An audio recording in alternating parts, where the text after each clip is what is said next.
How to add my home address in Google Maps. Hi everyone, I'm here to assist you today. Without any delay, let's jump right in. First, open Google Maps on your device. Then click on your profile at the top right corner of your screen, which will open all these options.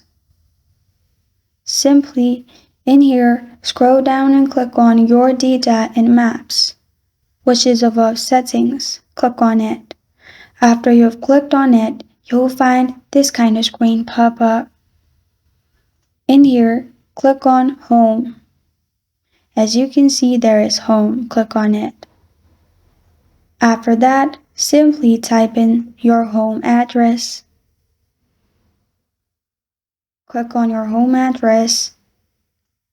After that, you can also click on Choose on Map and select the specific address. If not, press on Save and then click on Done in here and you're good to go. This is how to add my home address in Google Maps. Thank you for joining me today. If this video helps you out, please leave a like and subscribe for more. Got a question or want to suggest a topic? Comment below. Thank you for watching.